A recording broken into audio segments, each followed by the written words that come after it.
मैं संत युवराज, राष्ट्रीय अध्यक्ष भारतीय जन जागृत पार्टी बीजेजेपी। मेरे मित्रों, आजकल देश के हालात बहुत अच्छा नहीं चल रहे हैं सांप्रदायिकता के मामले में। अभी तक तो हम मोदी जी से, योगी जी से, शाह जी से परेशान थे, पर इसी दौरान के अंतर्गत में माननीय, सम्माननीय, पूजनीय नरसिंहानंद सरस्वती जी महाराज से भी कम परेशान नहीं है हम लोग। जो देश को एक हिंदू मुस्लिम एकता में जोड़ना चाहिए, यहाँ पर ये कोई ना कोई बयानबाजी इस प्रकार की देते उल्टे सीधे। जिस वो बच्चा अंदर पानी पीने के लिए गया, उसे मारा गया, उस पर एलिगेशन लगा दिया गया कि शिवलिंग पर पेशाब कर रहा था। मुस्लिमों को यहाँ नो एंट्री है, मुसलमानों को यहाँ जो मंदिर में पानी नहीं मिलेगा। ये कौन सा जो कि धर्म की किताब के अंतर्गत में लिखा है, कौन से शास्त्रों में लिखा हुआ है? फिर डायरेक्ट एलिगेशन लगाते हो कि ये मुस्लिम लड़के हिंदू की लड़कियों से बलात्कार करते हैं, इनकी किताब में लिखा है, ये आप बताते हो। मैं ये कहता हूँ, क्या हिंदुओं के लड़कों से ये कमियाँ नहीं हो रही हैं? मैं कहता हूँ बलात्कार किसी भी स्थिति के अंतर्गत में ठीक नहीं है। फिर भी मैं एक बात कहना चाहूँगा आप लोगों से, यदि माननीय नरसिंहादास जी महाराज, यदि आपको थोड़ा बहुत ज्ञान हो, मैं आपको ज़्यादा नहीं कह सकता हूँ, आप भी महंत हो, तो मैं भी वृंदावन के अंतर्गत में राधापुरी में संत युवराज आश्रम का महंत हूँ। मैं एक बात कहना चाहता हूँ, आप बलात्कार की बात कहते हो कि उनके धर्म की किताब के अंतर्गत बलात्कार लिखा है और हमारे किसी धर्म की किताब में नहीं है। अरे मैं ये कहना चाहता हूँ, देवताओं के सबसे बड़े राजा इंद्र हैं, इंद्र ने क्या अहिल्या के साथ बलात्कार नहीं किया? आप जो कहते हो जवाब दे सकते हो आप। मैं कहता हूँ हमारे सभी देवताओं में सबसे बड़े ब्रह्मा जी हैं, क्या ब्रह्मा जी ने अपनी बेटी से बलात्कार नहीं किया, जो केवल मुसलमानों को इसके लिए ठहराया जाता है? मैं कहता हूँ देश में आग लगाने की आवश्यकता नहीं है, हिंदू और मुसलमान की राजनीति करने की आवश्यकता नहीं है।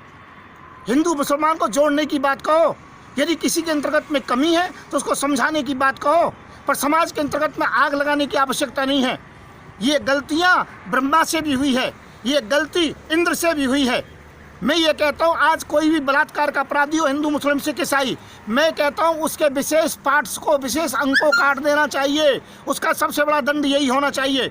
और रहा पानी पिलाने की बात, तो मंदिर, मस्जिद, गुरुद्वारा कोई भी हो, कहीं पर भी कोई पानी पीने के लिए जा सकता है, इसके अंतर्गत में कोई शंका नहीं है। क्या हम मस्जिदों में नहीं जाते हैं, वहाँ हमें रोका जाता है? क्या गुरुद्वारों में हम लंगर नहीं चखते, वहाँ हमें रोका जाता है? जो मंदिरों के आप ठेकेदार बनते हो, ध्यान रखना, यदि कोई भी मंदिर पर इस प्रकार का बोर्ड लगाएगा कि यहाँ हिंदू के अलावा किसी को आना नहीं, तो वो बोर्ड भी उखाड़ दिए जाएंगे और वहाँ महंतों को मार मार के, पीट पीट के भगा दूंगा। मैं संत युवराज इस बात की घोषणा कर रहा हूँ। मैं पुनः कहूँगा, अपनी जुबान पर लगाम लीजिए और पूरे देशवासियों से क्षमा मांगिए। मैं ये कहना चाहता हूँ, ये भारत हिंदू मुस्लिम सिख ईसाई सभी का है। आप तो एक जगह बयान कमरे में दे करके बैठ जाते हो, पर जहाँ पर ज़्यादा मुस्लिम हैं और वहाँ हिंदू कम हैं, उन हिंदुओं से पूछिए। जहाँ पर मुसलमान कम हैं, हिंदू ज़्यादा हैं, उन जो कि मुसलमानों से पूछिए। आप कह करके बैठ जाते हो, पर उन लोगों के साथ क्या होता है, उनकी बहन बेटियों के साथ क्या होता है, यह आप नहीं जानते हो।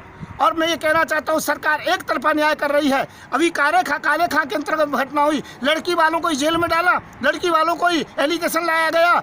अरे जहाँ हिंदू मुसलमान की बात ना लेकर के केवल संवैधानिक बात कीजिए, पीड़ित पक्ष का साथ दीजिए, और सदैव लड़की का पक्ष जो होता है पीड़ित होता है, चाहे वो हिंदू हो चाहे मुसलमान हो। फिर नरसिंहादास जी, मैं आपसे कहूँगा, अपनी जबान पर लगाम लगाना। महंत तो होंगे, आप जैसे 500 महंत देखे गए हैं, परंतु देश को तोड़ने की कोशिश की तो मैं संत युवराज आपको माफ नहीं करूंगा। मैं संत युवराज, देशवासियों, इस वीडियो को ज़्यादा से ज़्यादा देश की एकता अखंडता के लिए फैलाएं, क्योंकि यहाँ पर ये देश हिंदू मुस्लिम सिख ईसाई सभी का है, सभी ने इसमें शहादत दी है। तो मैं संत युवराज पुनः कहूँगा, शांति से रहें, भाईचारे से रहें, पढ़ें लिखें, आगे बढ़ें, और जो कि यहाँ पर देश को आगे बढ़ाएं, देश को हिंदू मुस्लिम की राजनीति के अंतर्गत में न झोंकें, न बर्बाद करें। मैं संत युवराज, राष्ट्रीय अध्यक्ष भारतीय जन जागृत पार्टी, मेरा नंबर 9927404606। जय हिंद, जय भारत।